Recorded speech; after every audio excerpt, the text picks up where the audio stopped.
Merci de rester à notre compagnie pour la seconde partie de New World Forum. Nous parlons cette semaine des Africains et des Français. Le thème central, la France a-t-elle contribué à appauvrir le continent africain à travers la colonisation et surtout le franc CFA qui est un débat depuis un moment. Nous en parlons avec deux invités. Jean-Emmanuel Gnagnon, qui est enseignant-chercheur, homme de lettres. Merci de rester avec nous, Jean. Merci, c'est un plaisir. Avec aussi Oncle Sam Elicha, écrivain, consultant. Oncle Sam, pour cette deuxième partie, donc, je voudrais qu'on s'interroge sur, finalement, le comportement de l'Africain colonisé. A-t-il développé le syndrome de Stockholm au point d'aimer son maître esclave à force de côtoyer la colonisation pendant longtemps? Oui, ce syndrome est là, les faits sont là, têtus. Ça, c'est clair. Les faits sont là, têtus.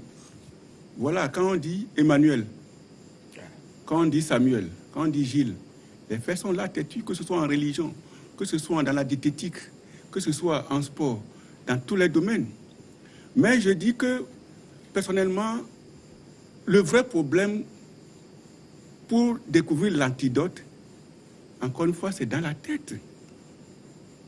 Le syndrome est là. Et je ne ménage pas le colonisateur. C'est l'espèce humaine qui est malade. Parce que le blanc et moi, nous sommes un. Nous sommes différents dans la forme. Mais en réalité, en tant que croyants, je dis bien en tant que croyants, nous sommes à l'image et à la ressemblance du Créateur. Il y a un Créateur. Il est là tout puissant. J'ai donné l'exemple de cette main invisible qui suspend. Que n'en déplaise, n'est-ce pas, aux colonisateurs, la plupart du temps, qui n'y croient pas. Mais l'invisible est là, qui conduit le visible. Donc, le syndrome est là. Mais, que ce soit le colonisateur ou bien le colonisé, l'antidote est là. Est-ce que véritablement c'est un syndrome où la colonisation se poursuit sous une autre forme oui, elle se beaucoup plus subtile, beaucoup plus sournoise? Elle se poursuit parce que les politiques, toutes tendances confondues, que ce soit au niveau de la France comme de l'Afrique, ne posent pas le vrai problème. Quand tu fausses le problème, la solution n'est pas. Est-ce qu'on voit le vrai problème? Le vrai problème, c'est où nous allons. Qui êtes-nous? Qui sommes-nous? Je pense que c'est le vrai problème. Qui suis-je? Le blanc et moi, j'en viens. Le vrai problème, c'est ça. Ce n'est pas... Nous avons vu comment le matérialisme, comment la démocratie, comment le capitalisme a monté ses limites. Aujourd'hui, tu as tout et tout et tout et tout. Mais en réalité, celui qui n'a presque rien, il a le sourire. Tu as tout sauf le sourire. Et vous voyez un peu, prenez les statistiques des cas de suicide. Si le développement tel que conçu par le colon, si c'était la panacée, en réalité, on n'aurait pas de cas de suicide. Et aujourd'hui, ça a atteint le Togo, ça a atteint l'Afrique, ça a atteint le Bénin. C'est devenu... Donc finalement, aussi bien les pauvres que les riches se suicident. Donc, voilà. Donc le problème, c'est et le pauvre, et le riche, et le nord, et le sud. Nous sommes tous mal partis. Ce n'est pas l'Afrique noire, c'est celle qui est mal partie. Donc quand on est mal parti, il faut revenir à la question de Shakespeare. To be or not to be, that's the question. Qui nous sommes? Oui. Nous sommes l'espèce humaine qui est unique. Et l'autre et moi, nous sommes différents dans la forme, mais dans le fond, nous sommes un. Et quand je le brutalise, je me brutalise. Si le blanc comprend ça, et que nous avons la chance d'avoir des politiques qui comprennent ça, en ce moment, quand tu prendras le pouvoir, et que tu as des milliers de jeunes qui t'ont porté au pouvoir, si tu ne prends pas soin, n'est-ce pas, de les former dans la tête, c'est ceux-là qui ont pris le pouvoir qui vont te chasser de façon violente. Donc, la priorité, c'est faire en sorte que les gens soient décolonisés dans la tête et que le colonisateur et le colon fassent, n'est-ce pas, de la décolonisation. Pourquoi le peuple africain n'arrive pas à se décoloniser? Est-ce que la colonisation continue sous d'autres formes? Mais la colonisation, c'est-à-dire que peut-être que ce sont les Africains à un moment donné qui ne sont pas proactifs vis-à-vis de l'évolution de l'histoire. Et quelquefois restent un peu nonchalants, nostalgiques, et puis s'engagent et s'enlisent dans une dynamique de victimisation éternelle. Alain Mambankou en a parlé. Le temps est terminé là. On ne doit plus continuer à pleurnicher sur ce sort malheureux où on dit que notre malheur, c'est l'occidental. Notre malheur n'est même pas. Notre malheur n'est en aucun cas l'occidental. Notre malheur, ce sont nos dirigeants. C'est-à-dire que le problème africain. Pas d'accord. Le problème africain. Attendez que je continue. Oui, mais que je vous dise. Le problème africain est loin d'être absolument toujours un problème de l'occidental. Mais nous sommes des États, dit-on, souverains. Si nous avions des leaders qui représentent ce peuple, si nous avions des leaders qui étaient véritablement responsables et qui sont là pour pouvoir protéger leur peuple, ils n'iraient pas chaque fois brader les richesses de ce continent, tout ce qui appartient à ce continent-là, pour pouvoir se maintenir ad vitam aeternam au pouvoir. Alors, la France ou alors les Occidentaux en général qui viennent en Afrique, c'est parce que justement ils savent qu'ils ont en face d'eux des dirigeants fantoches qui n'ont pas le courage et l'audace de pouvoir véritablement construire une dynamique de libération de leur peuple. C'est justement à cause de ce fait-là qu'ils savent qu'ils ont toujours des portes d'entrée. Maintenant, forcément, on doit être dans cette logique pour aboutir au développement. Certains ont choisi de collaborer avec les... Je ne dis pas qu'il ne faut pas, même dans cette collaboration. Écoutez, vous savez, quand le colonisateur était venu, d'abord, ils sont venus par l'esclavage. Et quand on a créé Haro par rapport à l'esclavage, ils sont repartis, ils sont revenus par la colonisation. Quand on a dit, oh, la colonisation, ce n'est pas une bonne chose, ils sont repartis après les indépendances, ils disent coopération. Avec la coopération, vous avez compris, à un moment donné, les gens ont commencé par crier, ils disent mondialisation. Dans la mondialisation, dans tous ces concepts-là, on ne sait pas véritablement ce qu'il y a toujours dedans. Maintenant, comme on est en train de crier, dans la mondialisation, nous, on ne trouve pas notre place, ils vont finir par encore créer un autre concept. Et maintenant que, par exemple, le haro se fait également entendre par rapport aux francs CFA, surtout dans les pays francophones, bientôt, on aura encore une autre approche pour nous. Mais le problème, c'est qu'on a toujours l'approche pour nous, sans que nous-mêmes, nous ne puissions être les initiateurs de l'approche. Et c'est ça notre malheur. Là où je dis que je ne suis pas d'accord avec lui, c'est que le fait, vous êtes leader d'opinion. Oui. Si vous dites que c'est les dirigeants qui sont nos malheurs, comme c'est dit, oui. Je m'inscris en La majorité de nos dirigeants africains. La majorité. Donc, vous commencez par nuancer alors. Oui, non, ce que je veux dire, c'est quoi? J'enlève l'absolu. Oui. Nous avons les leaders d'opinion, les enseignants-chercheurs, les enseignants, ainsi de suite. C'est à eux de faire comprendre, parce que le chercheur, il cherche, il découvre. Et quand il découvre, il doit partager. Il faut une politique nationale. J'en viens. Il faut une politique. Le chercheur peut chercher, peut beau chercher, mais lorsqu'il n'y a pas une politique de promotion sur le plan national, une politique gouvernementale qui veut justement qu'on puisse promouvoir les recherches de ceux qui trouvent quelque chose, qui puisse également dessiner un canal pour qu'on puisse s'inscrire dans le canal, vous ne trouvez pas qu'on a des problèmes? C'est ça. Ce que je veux dire, c'est que le chercheur est mieux placé pour dire que la meilleure façon d'éduquer la masse, c'est de donner l'exemple. Mais qui vous dit que les chercheurs n'ont jamais proposé des choses? J'en viens. Lorsque, par exemple, un exemple concret, il y a des chercheurs qui ont découvert, qui savent que le fait de lutter contre la corruption, c'est une catastrophe. Ils le savent. Ah bon? C'est une catastrophe. Le fait de lutter contre la corruption, on a dépensé des milliards de dollars pour lutter contre la corruption. Expliquez-vous, la corruption, il faut la promouvoir. Le mal, lorsque vous luttez contre le mal, vous lui donnez de l'envergure. C'est une loi. Oui. Vous le comprenez. Mais vous prenez, s'il y a 2 ou 3 personnes qui comprennent ça, en réalité, vous ne pouvez pas dire que, vous ne pouvez même plus considérer l'histoire là comme un malheur. On ne peut pas dire que ce n'est plus un malheur, ce sont des expériences que les chercheurs doivent expliquer en disant que moi, je suis de l'église évangélique presbytérienne du Togo. Vous allez aujourd'hui, c'est des faits là. Ils sont là en train de dire la commission lutte contre la corruption. En politique, on a la même chose. Mais on leur explique que le fait de lutter contre la corruption, c'est une façon de mettre l'huile sur le feu. Oui, parce qu'on est d'accord. Oui, donc, pas totalement. Si. Si. Pas totalement. Ce que moi je dis par rapport, par exemple, au retard de l'Afrique, et surtout en ce temps-ci, il faut être clair. Par exemple, le flux financier qui sort de l'Afrique pour aller en Occident est trop important. Au point que même ce qu'on dit aujourd'hui, l'aide au développement que les Occidentaux nous donnent, mais c'est pour nous insulter notre intelligence. Et vous devez le savoir aussi. Bien sûr. Alors, nous savons très bien que nos leaders que nous avons, si nous avons véritablement des leaders dignement représentatifs, vous allez comprendre que... Est-ce que vous ne faites pas partie de ces leaders? Quelqu'un je ne suis pas. Je peux le citer, le ministre togolais des Affaires étrangères, l'Afrique malade de ses hommes politiques, je ne suis pas... de ses élites aussi. Est-ce que vous ne faites pas partie de ces éveilleurs de conscience qui doivent faire voir en tant qu'éveilleurs de conscience, ce qui se passe? En tant qu'éveilleurs de conscience, nous on peut claironner, mais en tant que décideurs, il y a les éveilleurs de conscience, mais il y a ceux qui sont là et ceux qui ont l'opportunité aujourd'hui de décider. C'est-à-dire, nous, quand vous éveillez suffisamment, il me semble que ça doit pousser à l'action. Pas véritablement. Non, c'est ce que je dis. En réalité, ce n'est pas un éveilleur, ce n'est pas deux, ce n'est pas trois. Mais il ne faut pas que les intellectuels et les éveilleurs choisissent de dormir. Parce que moi, je ne crois pas aux politiques. Je ne crois pas aux politiques. Mais ce que je ne comprends pas, c'est-à-dire que... En réalité, le politique, il avance. Hein? Il avance et...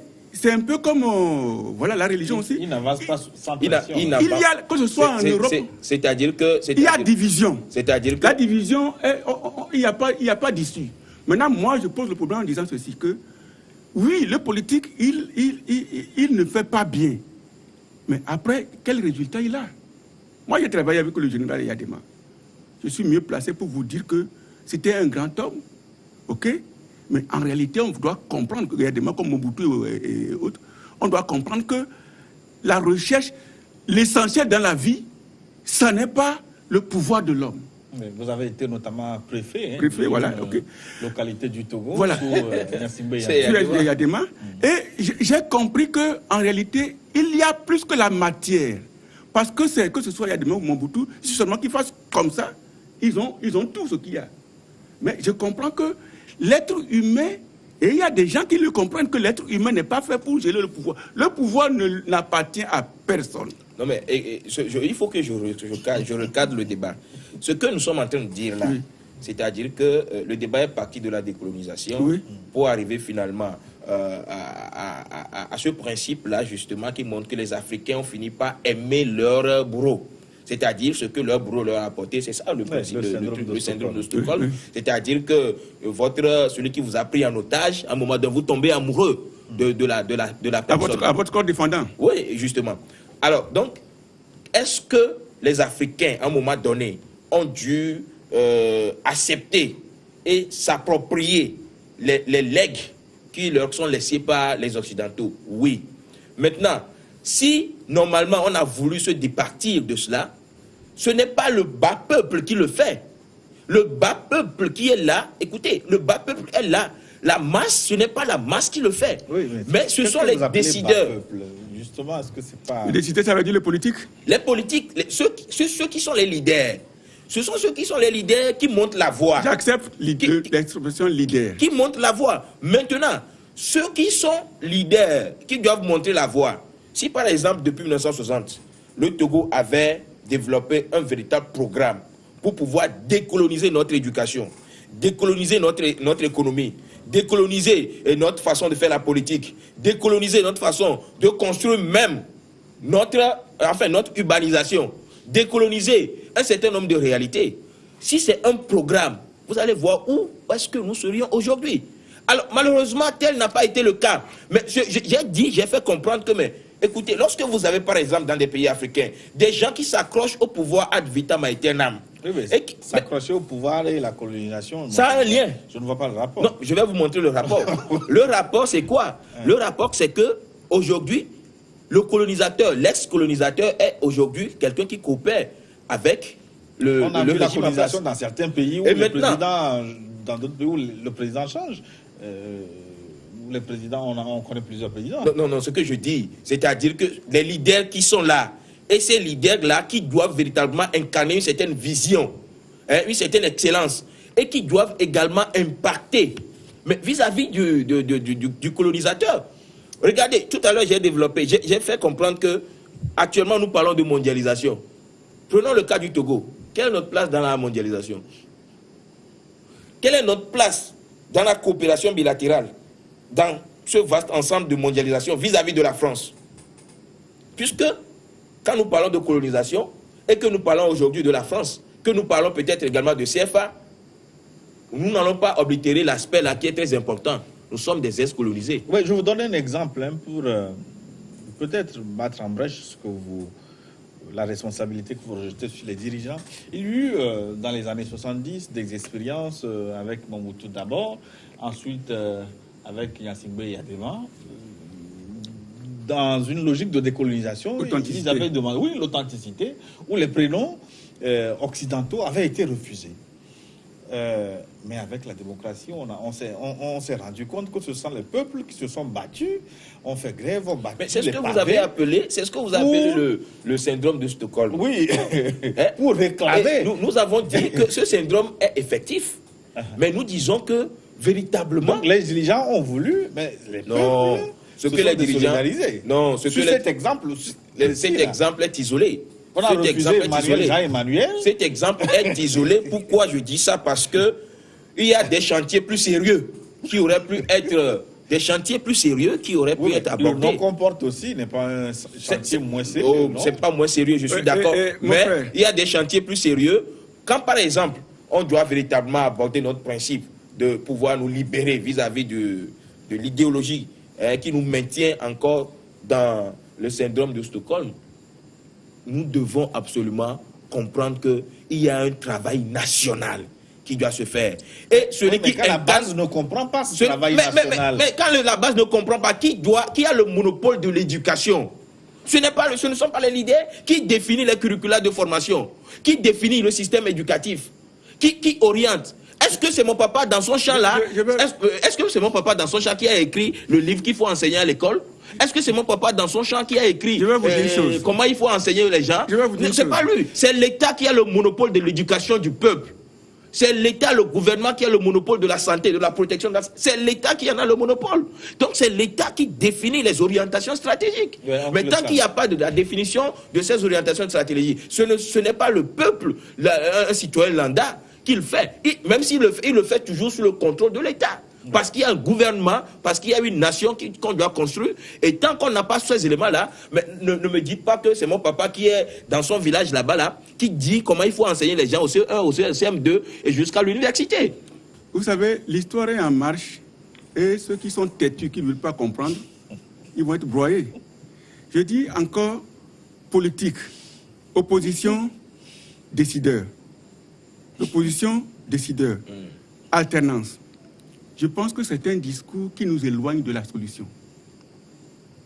On dit voilà alternance, comme si on a l'alternance. Or, ce que nous constatons, c'est que la plupart du temps, quelqu'un qui était dans l'opposition, il vient au pouvoir, 2 ans, 3 ans plus tard, on se rend compte que les solutions ne sont pas là. À la limite, même que c'est pire.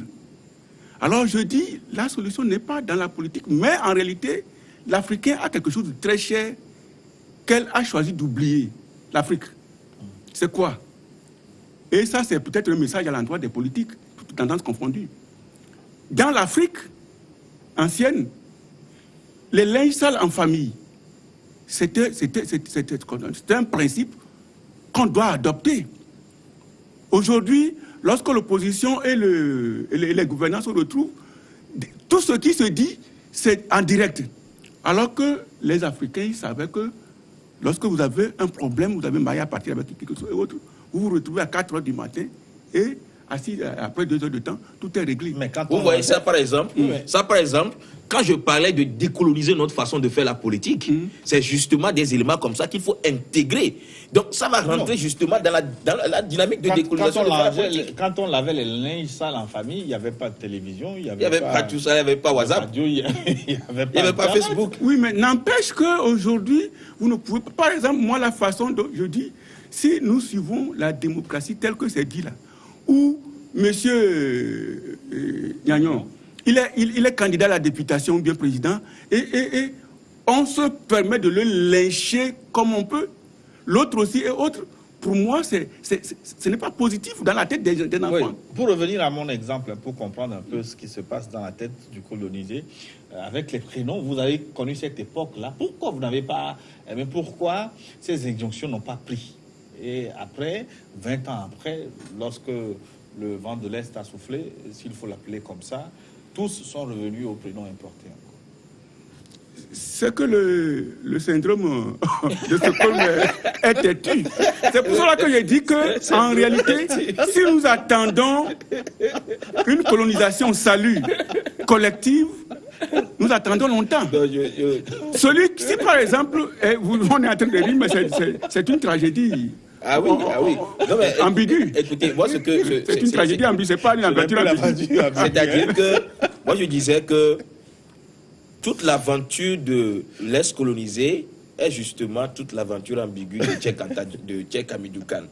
C'est-à-dire que l'Est colonisé est un être déchiré. Et même en littérature, il y a beaucoup d'écrivains qui ont quand même écrit là-dessus. L'être colonisé, c'est un être hybride, c'est un être sans identité, c'est un être qui n'est plus ici, qui n'est plus là, c'est un être complètement déchiré de l'intérieur, c'est un être qui n'a plus véritablement de repères. Donc qui n'est ni chrétien ni ennemi. Qui syncrétisme total, etc. Donc en fait, l'être colonisé est un être qui, malheureusement, apprendre psychologiquement. C'est pour cela que il y a beaucoup d'écritures qui se sont associées à la description de la psychologie de l'Est colonisé, en le considérant aussi comme un fou.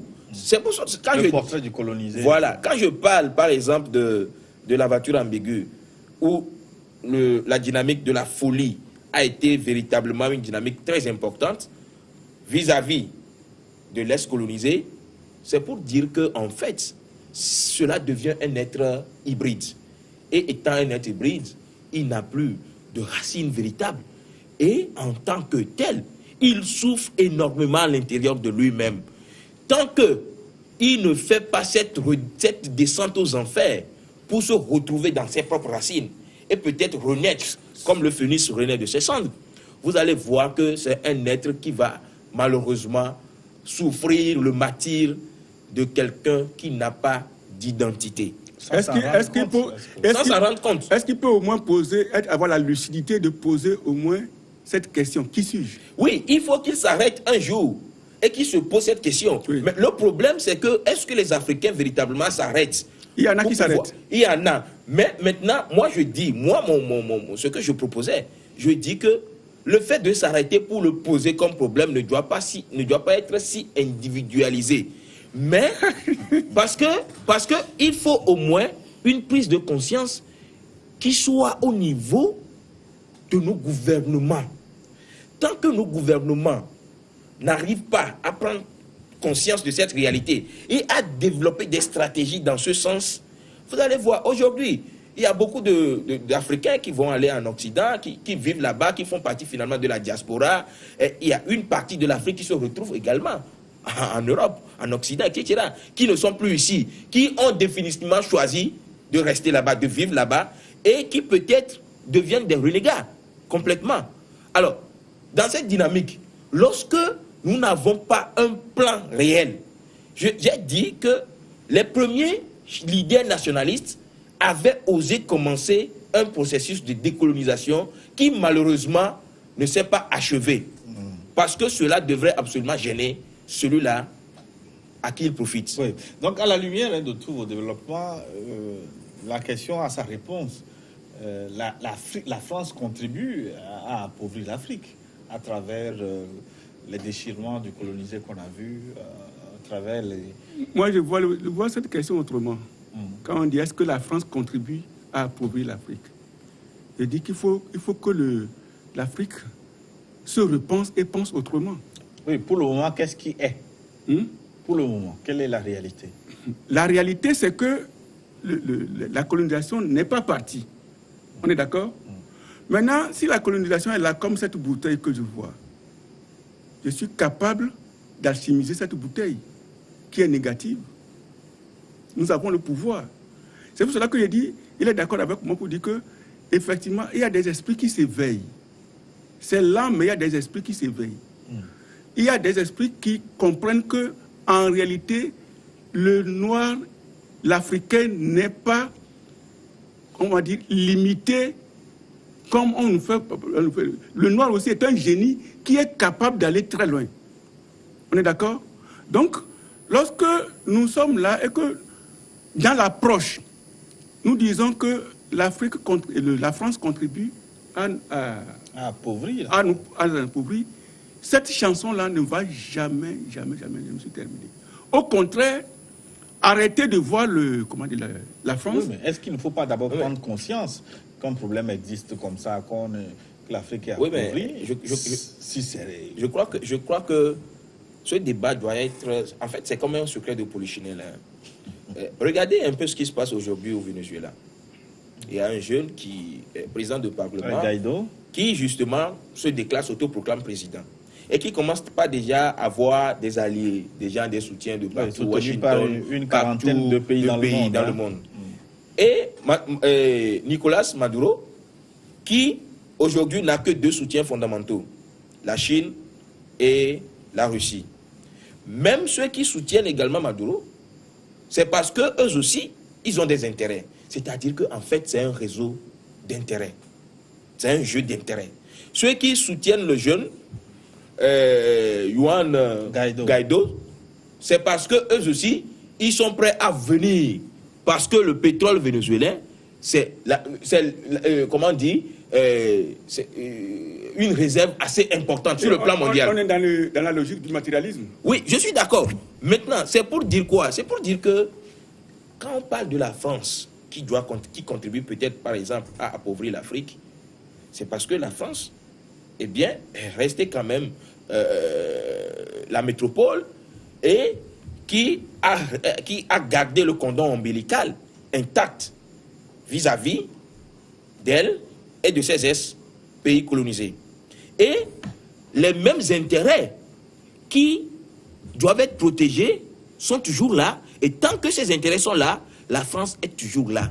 Le cas ivoirien doit nous inspirer. Le cas Gbagbo ivoirien, là, doit nous inspirer. Maintenant, le cas togolais doit nous inspirer. Tant que les intérêts français ne sont pas protégés, ceux qui sont là sont peut-être mieux que ceux qui peuvent venir. Oui, je donne un exemple. C'est ce qu'on dit très souvent. Je donne un exemple. Non, mais c'est une réalité. Aussi bien les uns que les autres. C'est une réalité. On a dit au Bénin que, comment l'appelle-t-on, Lionel Zissou était téléguidé par la France pour protéger les intérêts français. Qui dit que celui qui est là aujourd'hui n'était pas aussi quand même quelqu'un qui est protégé. Vous avez parlé d'intérêt. Ce que je voudrais faire comprendre, c'est que moi, dans mon entendement, je n'accuse plus la France. Là, on est d'accord. Et je suis entièrement d'accord. Même si la France... Il faut arrêter d'accuser la France. Même si la France a forcément des intérêts en Afrique. Mais est-ce que la France est excusable? Il faut aller plus loin. La France est blâmable. Il faut aller plus loin. La France reste un pays qui, malheureusement... Les pays qui n'ont pas d'amis. Qui malheureusement, coopère avec un continent, France-Afrique. Ce qui est disproportionné. Maintenant, la France est un pays qui doit aussi, normalement, développer ses relations diplomatiques. On ne peut pas accuser la France pour cela. La France est un pays qui doit également, justement, aller à la rencontre d'autres pays, avoir des alliances de coopération, etc., sur le plan international. Jusque-là, la France ne pêche pas.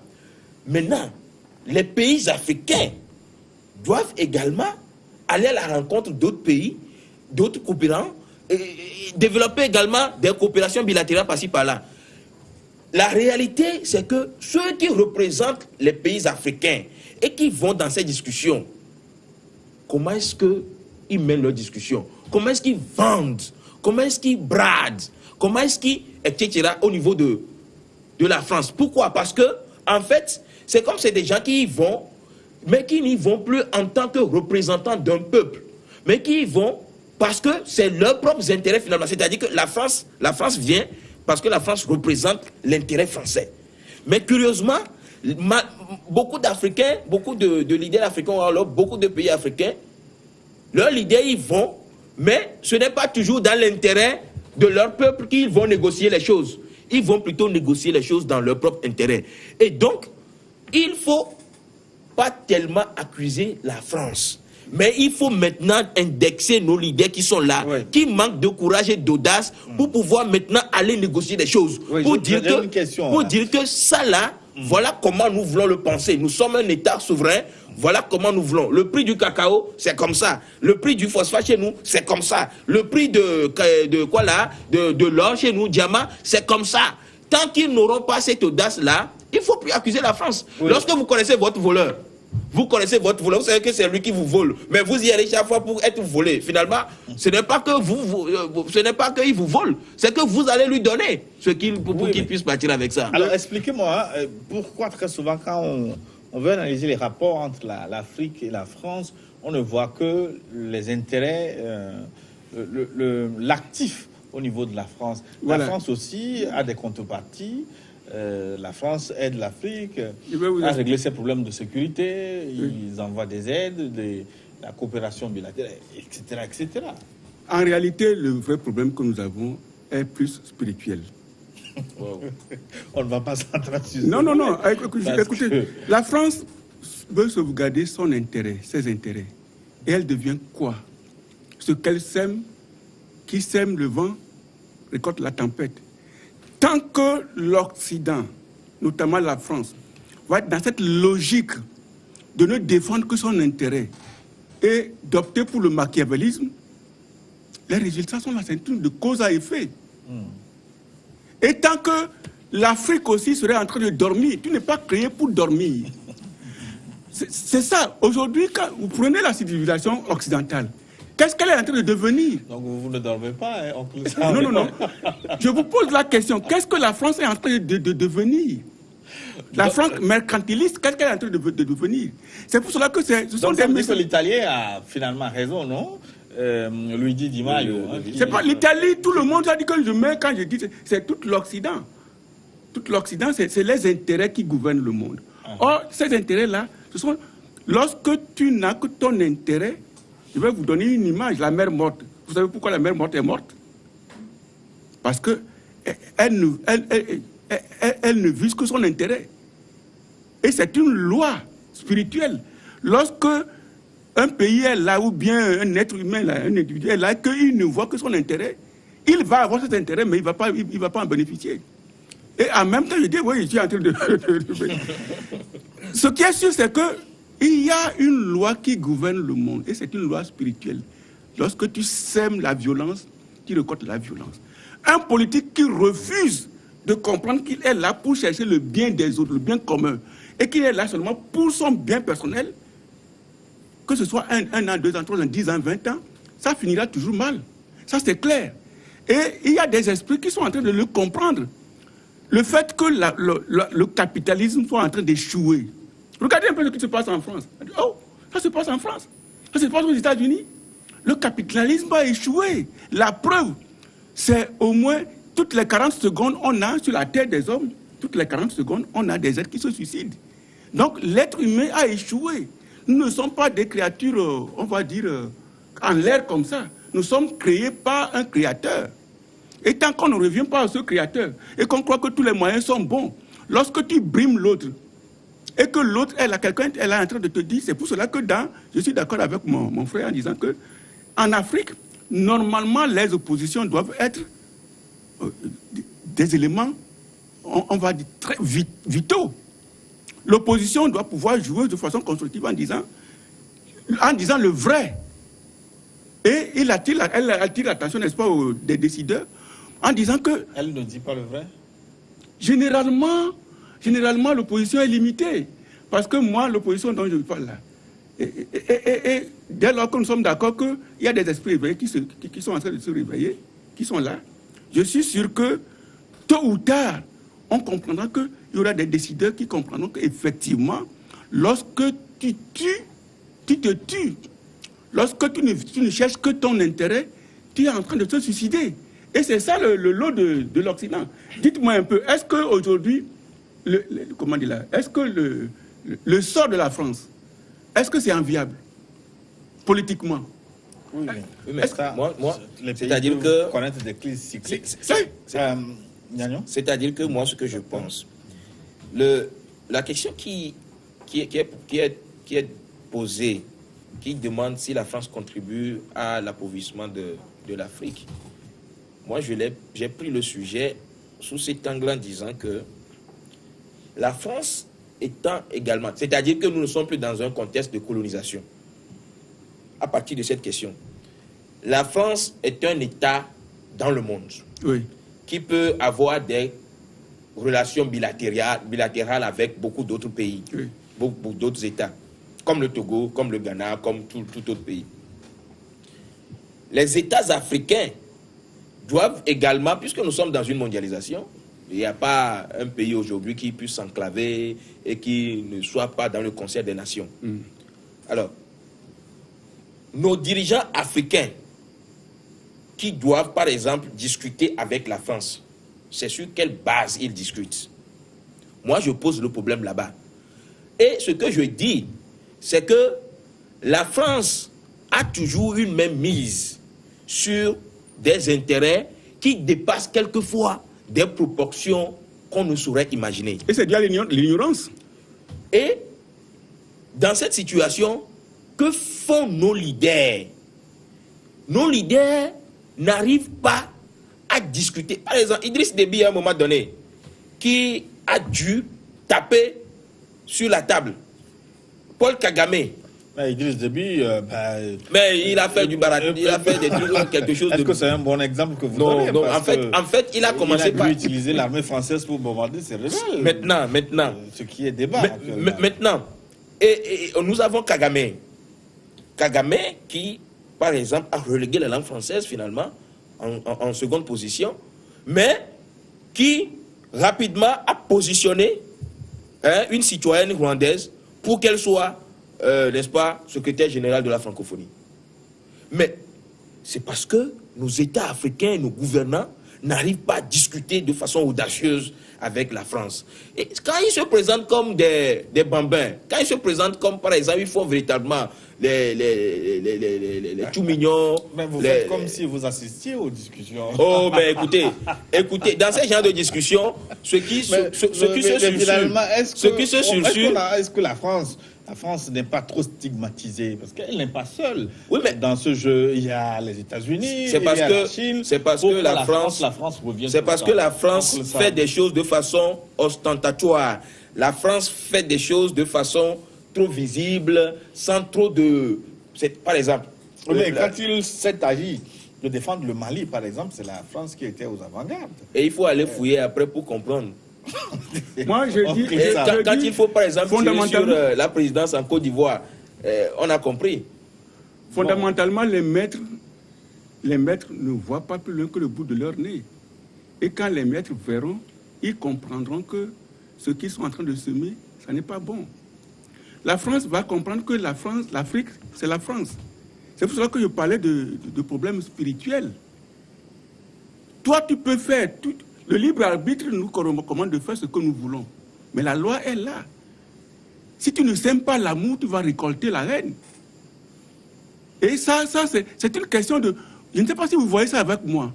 Quand je dis que, effectivement, tous les moyens sont bons, mais les conséquences nous attendent.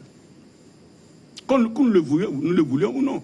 Ce qui est sûr, c'est que moi, je sais qu'il y a individuellement des gens qui se réveillent, qui comprennent que la vraie loi, c'est que ce soit le noir ou bien le blanc, l'Africain ou bien le Français, ou bien l'Américain ou autre, nous sommes là tous de la même famille.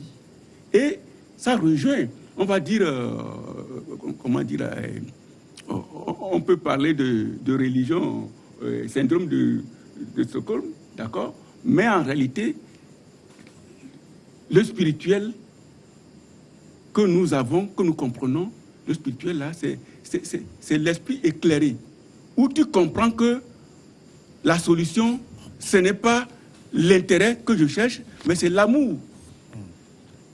Mais donc, Gilles, je crois que sur le débat là, il faut peut-être être plus concret maintenant pour dire que en fait notre problème en tant qu'Africains aujourd'hui vis-à-vis de la France, et surtout les ex-colonisés français, c'est que nos gouvernements n'ont jamais développé une politique pour pouvoir s'autonomiser financièrement. C'est-à-dire que, par exemple, votre éducation nationale est financée par la France. Vous voulez organiser des élections, c'est par exemple la France qui vous finance. Vous voulez, par exemple, faire quelque chose pour la santé, on dit la France. On dit, par exemple, réforme de l'éducation nationale, vous faites le projet. Quand la France n'a pas les moyens, la France vous dit que je n'ai pas les moyens, vous n'avancez pas. Partout, c'est comme ça. Tant que c'est comme ça, tant que vous ne développez pas vous-même votre autonomisation, au plan, l'indépendance économique dont il faut parler, la décolonisation économique dont il est question, vous ne pourrez plus discuter d'égal à égal avec votre vis-à-vis qui est aujourd'hui la France. Lorsque, par exemple, partout, c'est la France, vous direz par exemple promotion de vos étudiants qui doivent pas les meilleures écoles, ça se retrouve là-bas. Les meilleures écoles si j'étais Dieu, je devais décider que tu deviennes président de la République demain. Ça se retrouve là-bas. Et tout ce que c'est une prophétie, je ne veux pas. Pour voir ce qu'il allait faire. Hein? Je ne veux pas. Pourquoi mais ce que je dis, c'est très simple.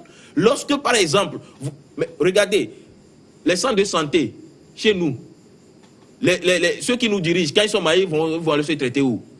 Ils vont aller en France pour aller se traiter. Vous savez où ils vont. Mais généralement, même ils vont en Occident pour aller se traiter. Les meilleures écoles pour pouvoir se former, c'est chez eux.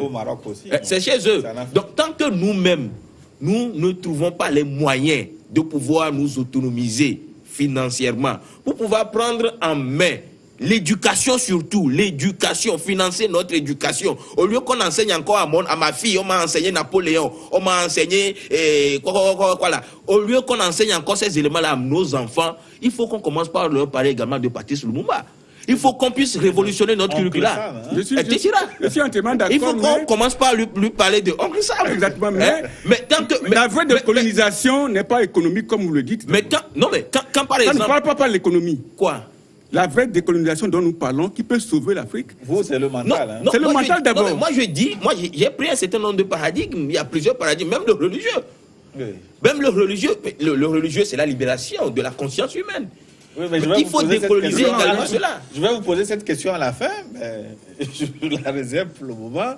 On va aborder le dernier aspect de cette émission avec ces levées de boucliers à la suite surtout des déclarations des Italiens et des Allemands. Est-ce que vous pensez pas qu'un mouvement de décolonisation est en train de s'enclencher? Est-ce qu'il y aura une deuxième décolonisation? Je ne sais pas. Mais moi, je pense fondamentalement qu'il y a une famille de décolonisés qui se forme. Peut-être c'est en silence d'abord. Peut-être. Hein? Je ne dis même pas, il y en a peut-être. Donc les décolonisés solitaires sont en train de s'agréger, c'est ce que vous voulez dire. Exactement. Et ce n'est pas une première, une deuxième décolonisation. C'est là. Lorsque vous avez une seule personne qui est décolonisée dans la tête, il devient une lumière qui luit.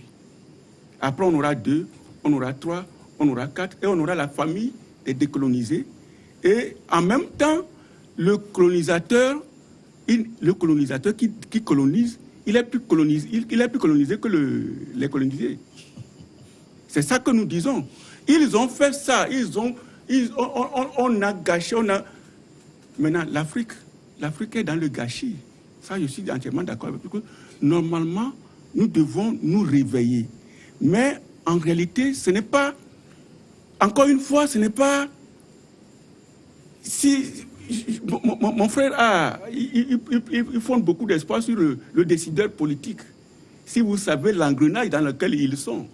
L'engrenage est difficile parce que justement, ils ont une façon de se présenter à la France. Et ça dépend également de comment ils viennent au pouvoir. C'est pourquoi il y a engrenage. Oui, c'est votre lecture. Et je suis libre dans cette lecture. Donc, première décolonisation, deuxième décolonisation, moi je pense que... Et ça, c'est l'un des motifs d'espoir que je caresse, que 1, 2, 3, 4 personnes, ils comprendront que, en réalité, effectivement, ce que le colonisateur fait, ça n'est pas... C'est hors la loi. Et quand vous semez cette affaire de hors la loi, vous ne récoltez que ça. Par contre, on verra des gens qui sont là, effectivement, qui savent que nous sommes créés pour briller et non pas pour brimer. Oui. Voilà. Docteur Ndiayo, il y a quand même, comme il l'a dit, oncle Sam, des étoiles qui sont en train de s'agréger, hein, pour une deuxième, on peut l'appeler deuxième, ou on peut l'appeler la décolonisation. Les Kimi Seba par là, les Kako Mboko par ici. Est-ce qu'autour de ces activistes, on peut voir bientôt luire notre mouvement de décolonisation? Moi, je salue effectivement le courage de quelqu'un comme Kako Mboko.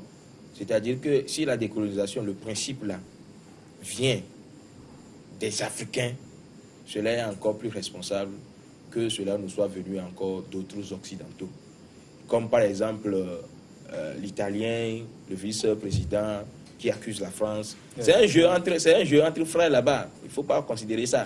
Ou alors lorsque c'est un Russe qui le dit, c'est un jeu entre frères. Moi, le Russe, je crois qu'il l'Italien, le Français, c'est un frère aussi. Il ne faut pas... Oui. C'est-à-dire... Mais ils sont plus rapprochés entre eux que nous. C'est-à-dire qu'il ne faut pas le considérer comme ça. Je sais, moi je ne raisonne pas de façon spirituelle. Je ne raisonne pas comme ça. C'est là le tort. Hein? Vous ne raisonnez pas dans les cieux. Hein? Moi je ne raisonne pas comme ça. Oui, moi je raisonne d'abord... Je suis un homme spirituel aussi. Vous avez les mais je raisonne d'abord comme quelqu'un qui ajoute pierre sur pierre pour qu'on avance. Alors, c'est pour dire que...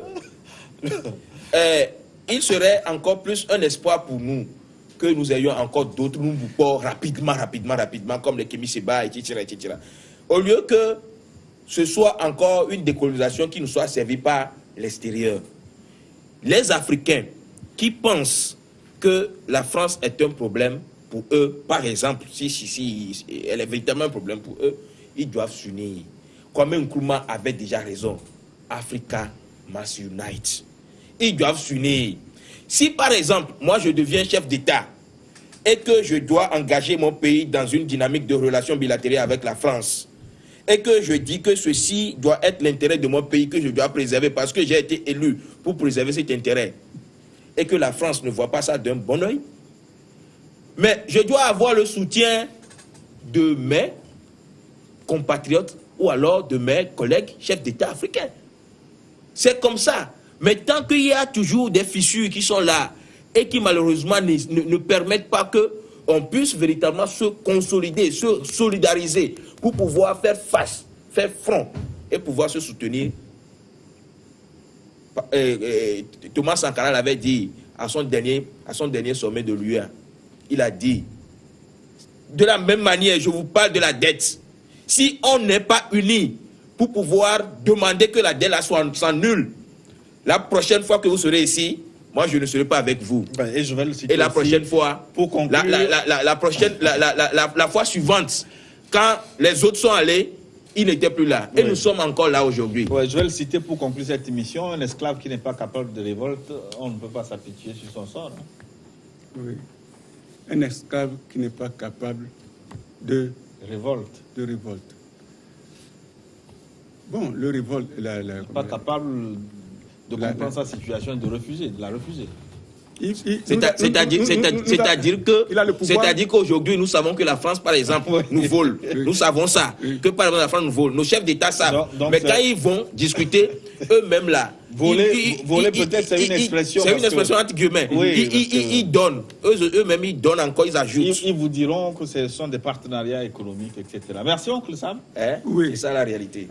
En réalité, voilà, si nous pouvons nous unir, il n'y a que le spirituel qui peut nous unir. Et la clé de la réussite est dans la main de, on va dire, la clé du vivre ensemble. D'accord. Voilà. Merci. On se retrouve la semaine prochaine pour un autre forum. À très bientôt.